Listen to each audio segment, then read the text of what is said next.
All right, so now that we have all the binding attached, I'm going to press it from the back side so I have a nice crisp line between the backing of the quilt and the binding.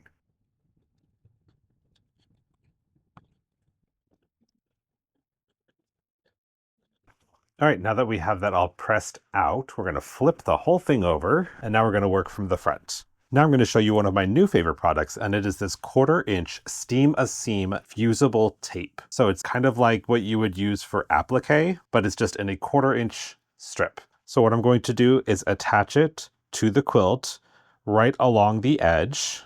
So you just hold your iron on it for a few seconds.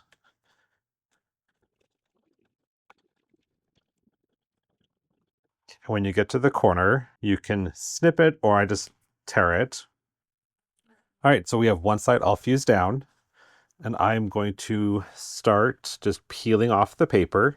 The paper can tear easily, so you do have to be somewhat careful when you're peeling it off, but I have found if you pull straight up and move your finger along, it comes off a lot easier.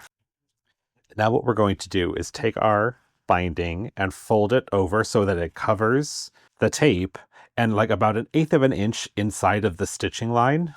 And on the first side, I'm going to start about 6 to 8 inches from the edge and leave this part unpressed so that when we get to the last edge, we'll have a nice miter. So I'll just fold this over. So just take your time and work your way all the way around the quilt.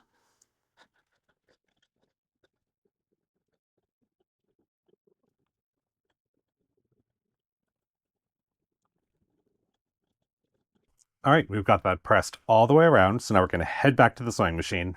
All right, now we're going to stitch it down. And I like to use my universal foot. This is the foot that came with my Juki. And I like it because it has a large gap between the toes because I like to stitch pretty close to the edge. So I'll start by pulling up my bobbin thread.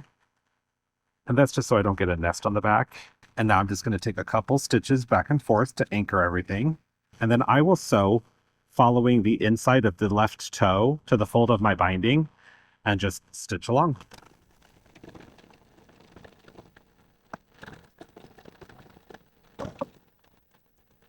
So this is what it's going to look like from the front. You can see the stitching right along the edge. And then on the back, the stitching is usually right along the binding.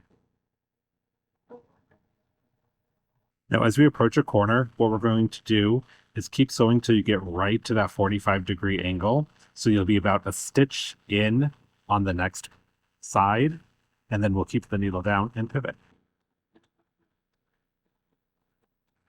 All right, now we're back where we started. So we're just going to give a couple back stitches to anchor everything.